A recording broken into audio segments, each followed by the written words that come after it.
Olá, pessoal. Estamos aqui em mais um podcast e videocast do Portal Único, Portal do Matos Filho de conteúdos. E hoje a gente está aqui com mais uma agenda focada na indústria de Venture Capital.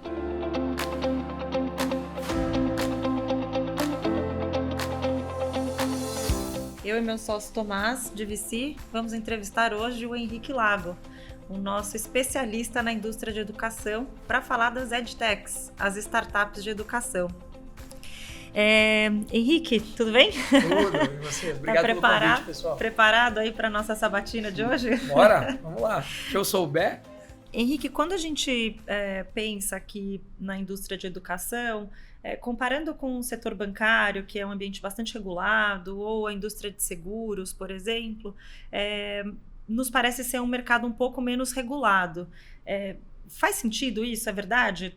Como é que funciona esse ambiente regulatório da indústria de educação? Olha, como bom advogado, eu vou te responder que depende, né? Depende do segmento de educação que a gente estiver falando e também depende muito do tipo, da vocação da EdTech, para onde ela vai querer se situar dentro desses mercados. Então, se a gente fizer uma simplificação, eu teria ensino superior, compreendendo pós e ensino de graduação, o ensino básico, que compreende todos os ensinos fundamental, médio e infantil, e eu tenho ensino profissionalizante, né, que são os menores aprendizes, e ensino técnico, que aí pega a formação para o trabalho. Então, todos eles são ensinos regulados, ou seja, a oferta desse ensino é uma oferta regulada. Por isso que a gente não vê EdTechs, por excelência, tendo a vocação de ofertar diretamente o ensino. Elas ou ofertam conteúdo, ou elas ofertam plataformas para que a instituição facilite a aprendizagem, ou então, muitas vezes, quando a gente está falando de ensino não regulado, que são aprendizagens específicas, cursos livres para aumentar o seu conhecimento dentro de uma área que você já tenha, né? A gente viu isso durante a pandemia muito florescer em cursos que a gente dá o curso e dá um certificado de que você concluiu esse curso.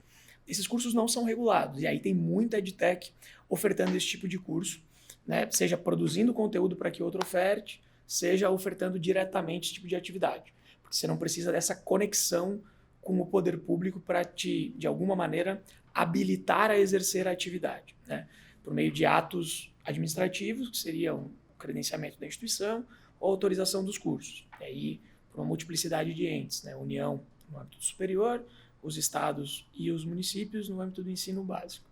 E com essa flexibilidade, você cria até uma possibilidade maior para as EdTechs. Se a gente comparar com as fintechs no ambiente mais regulado do Banco Central, precisa de um programa de sandbox, etc., você acaba tendo mais espaço para elas atuarem sem estar, de certa forma, regulada, né? Sem dúvida, sim. No âmbito da produção de conteúdo, essa liberdade ela tem uma dupla proteção, né?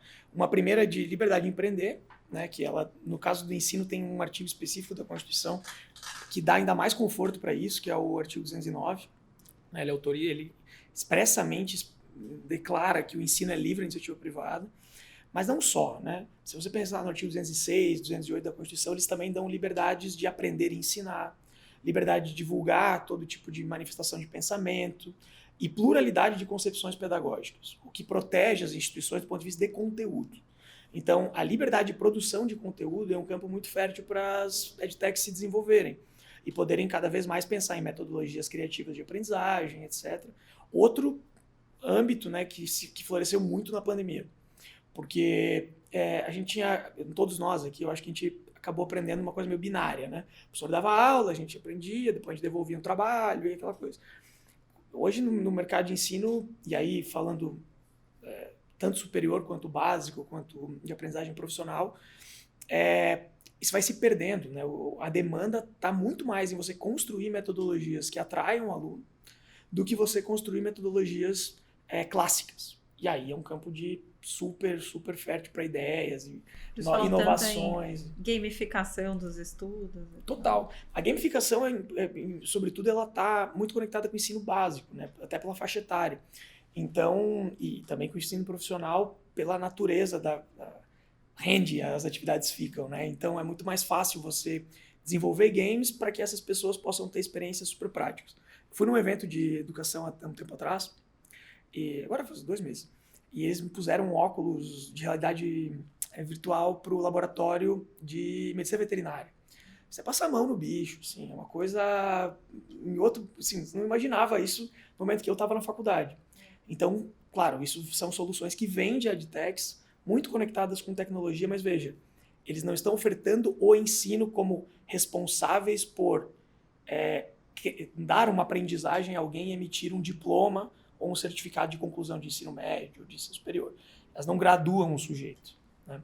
Então, nesse campo, elas acabam tendo menos presença. Elas estão muito mais presentes no âmbito de oferta direta para outras coisas. Mas você tem toda a razão. O ambiente ele é mais flexível. E aí, falando, Henrique, um pouco mais do mercado brasileiro, como é que você tem visto as edtechs brasileiras? Tem muita edtech no Brasil? Comparando um pouco com os ecossistemas de outros países, você vê que a gente está bem posicionado nesse mercado ou tem ainda um longo caminho a percorrer? Como é que você avalia esse mercado no Brasil? Bom, acho que tudo no Brasil tem um longo caminho para percorrer, mas o Brasil, hoje ele conta com aproximadamente 680 edtechs, né, 700, se depender da perspectiva, o que você categoriza como edtech.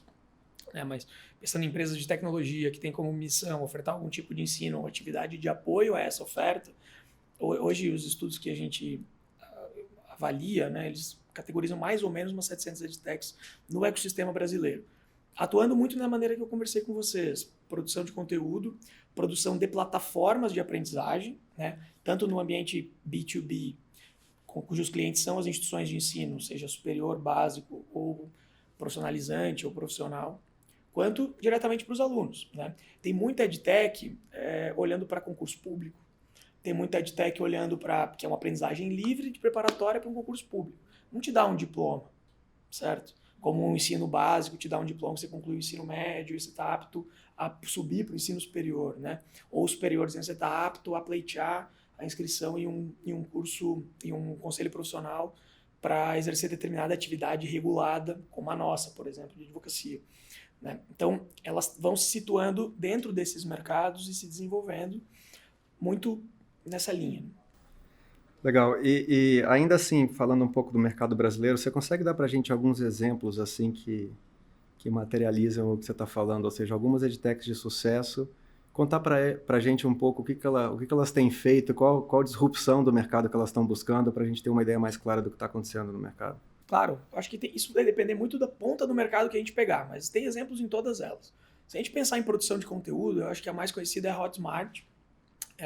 Hotmart ela produz conteúdo sob demanda, ou ela mesma produz conteúdo e libera na sua plataforma, e as pessoas acessam, e aí elas podem, enfim, ela já tem um ganho por si só, né, em aprender alguma coisa. Eu conversava um tempo atrás com o CEO, na verdade, de uma empresa super conhecida, como a maior empresa de educação do mundo.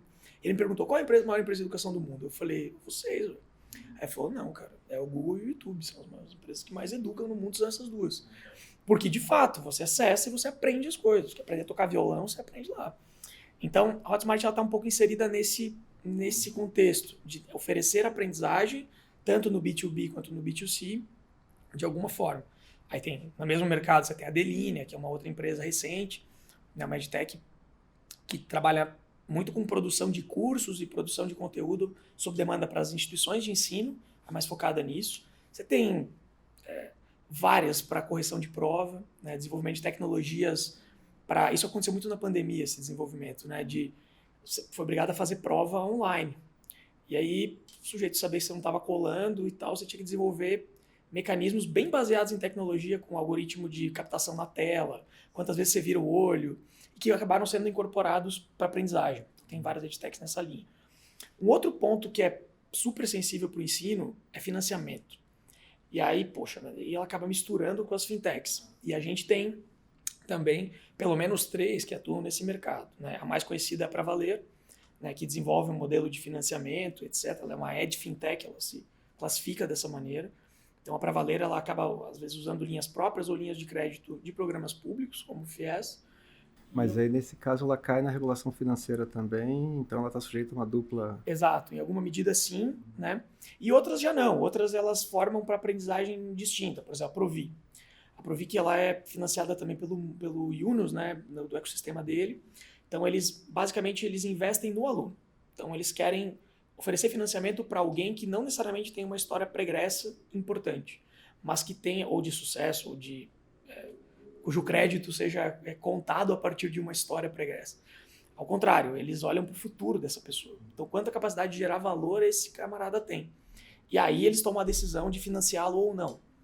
Consequentemente, como obviamente é um mercado de crédito, ele acaba sendo constrito por timing. Então, eu não financio, essas edtechs não financiam cursos muito longos, porque o investimento ele fica amortizado por muito tempo. De modo que eles acabam financiando mais cursos profissionalizantes, cujo retorno é mais rápido, porque eles tendem a se encerrar em 1 ou 2 anos. E muitas vezes acaba sendo um ecossistema edtech, né? Porque você financia o aluno que vai para uma edtech. Fazer um curso que não é regulado por ser um curso livre e que tende a conseguir uma alocação no mercado de trabalho de maneira mais célere. Então, da mesma maneira, a Tribe também é uma outra de fintech nessa linha, que também oferece, como a Provi, né, que foi essa outra que eu mencionei, atua nesses mercados. Aí você tem, no âmbito B2B, né, para as instituições de ensino, muitas plataformas, né, desenvolvendo sistemas de gestão, tanto do negócio, do ponto de vista de gestão financeira do negócio, como de gestão de aprendizagem de conteúdo. A Liceum é um bom exemplo, que oferece todos esses tipos de plataforma para controle de aprendizagem.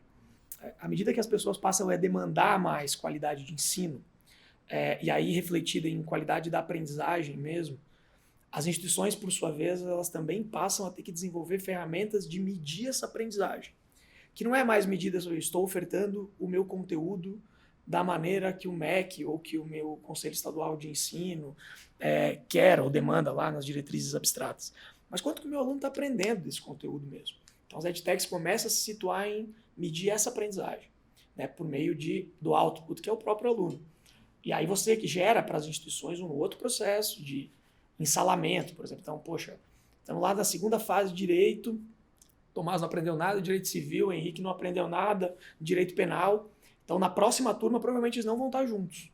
Porque ele tem que colocar quem não aprendeu nada de direito civil junto com quem não aprendeu nada de direito civil. Você vai aumentar a carga horária de direito civil desses caras. Gestão mesmo do ensino. Né? Exato. Então, tanto gestão do negócio, do ponto de vista financeiro, como gestão do negócio do ponto de vista de produto, que é a sua aprendizagem. Então, aí tem muita edtech e um mercado bem importante para as edtechs se desenvolverem também.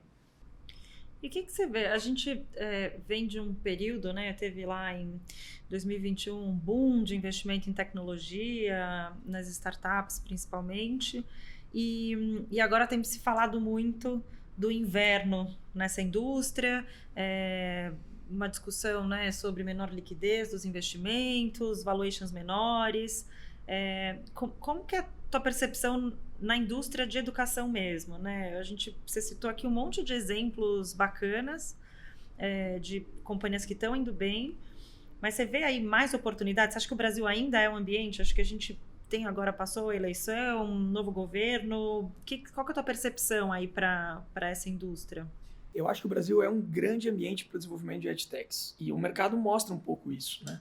Foi divulgado o Censo da Educação Superior 2021, que é mais ou menos uma medição de como estão as matrículas dos alunos, etc. Então, os alunos do EAD quase que superam os presenciais, número de ingressos já superam, e bastante, mas no volume total de matrículas. Pensa um curso de 5 anos, você considerando o total de matrículas no presencial e no EAD, tem quase mais matrículas no EAD do que no presencial. Isso deve mudar no ano que vem, esse número já deve inverter. Ou seja, as pessoas preferem o EAD. Estão preferindo o EAD porque se perdeu o preconceito ao longo da pandemia. Isso eu estou falando de um ambiente muito regulado, que é o de ensino superior, né? No qual a gente já vê mudanças regulatórias à vista, né? Então, em 2017, o ambiente regulatório mudou bastante para dar mais autonomia para o EAD. Em 2019, mudou de novo, né? 20% da carga horária de cursos presenciais podia ser EAD. Em 2019, passou a ser 40%. E agora o Conselho Nacional de Educação já aprovou o parecer 14 de 2022, que introduz o ensino híbrido, que já não tem mais essa limitação de carga horária. Então, é meio que a metodologia que dirá. Então, veja, no âmbito superior, você já tem um espaço dado pelo ambiente regulatório para você desenvolver metodologias diferentes, para você não se limitar a 40%, a 50%, a 60%, a 30%, o que você quiser, e tornar isso mais flexível. No âmbito do ensino básico, a sociedade ela não se satisfaz mais com o ensino clássico. Então, você incluir, embora não haja limitações para a oferta de ensino EAD no ensino básico, né, se não de maneira excepcional, de acordo com a LDB, que é a Lei de Diretrizes e Bases da Educação e Aprendizagem, mas do ponto de vista de desenvolvimento de metodologias também e de conteúdo. Então, nada obsta que esse aluno possa ter uma atividade extra classe que seja feita no EAD. E aí você tem um ambiente para gamificação, para desenvolvimento de realidade virtual, de realidade aumentada e etc. Outros ambientes em que ele possa complementar a aprendizagem tradicional. Da mesma maneira. São sempre duas questões, né? Uma é a interação e o interesse do aluno em continuar na aula, mas também pensar, quando a gente olha Brasil, às vezes tem muita gente que tem dificuldade de acesso até a escola, e o quanto o alcance, né, que se dá para o ensino à distância. Isso que a gente está falando do ensino formal, né, que é o superior e o básico. Mas se a gente pensar nos cursos livres, que também surgiram tanto na pandemia, etc. Profissionalizantes, num né? Brasil em que você tem pouca infraestrutura de acesso, não tem escola pública para todo mundo, nem no ensino básico, nem no superior, você passa a ver o valor da tecnologia como uma maneira de realmente levar, se não o melhor ensino, porque tem várias críticas a isso, né?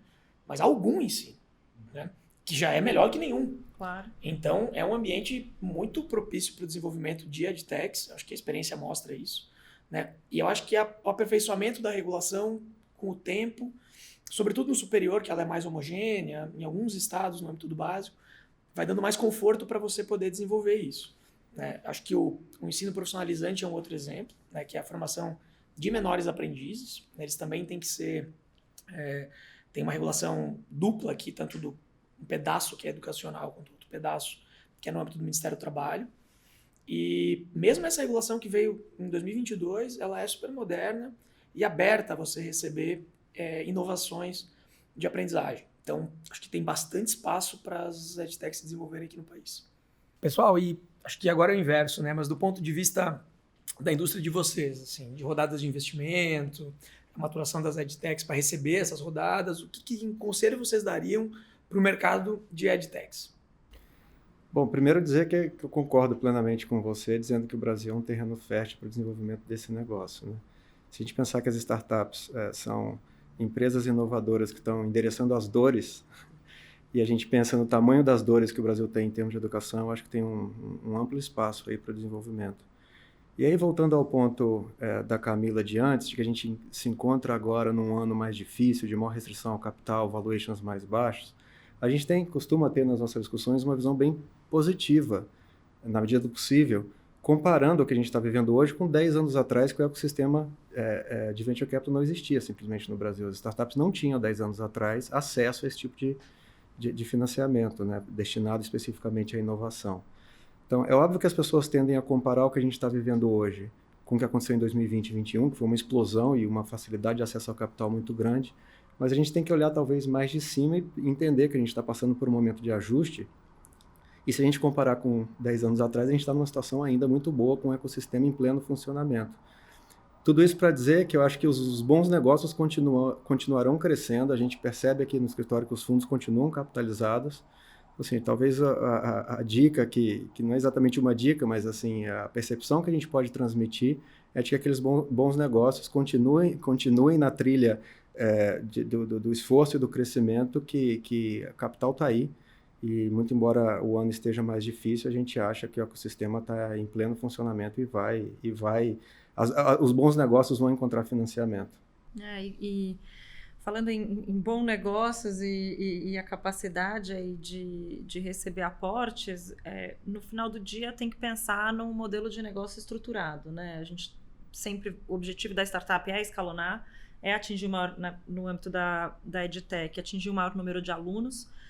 Só que para isso precisa pensar aí no ambiente regulatório, como a gente está conversando. Então, se o negócio para de pé de verdade, sempre tem essa zona cinzenta, às vezes as coisas crescem de uma forma muito rápida, e o objetivo é que não cresça de uma forma desestruturada. Então, é sempre bom o conselho básico, mas consulte sempre seu advogado, também olhar esse ambiente regulatório, não achar só tem uma plataforma, abre o conteúdo, e não sei se o investidor vai olhar e achar que aquilo de fato é algo que pode de verdade escalonar da forma pretendida para se transformar num unicórnio, né? Sim, muitos investidores estão dentro do setor de educação e investem no desenvolvimento de startups, seja para cobrir uma parcela do seu negócio, que eles entendem relevante para verticalizar, como também para investir em novos negócios e oferecer experiências adicionais de aprendizagem para os seus alunos.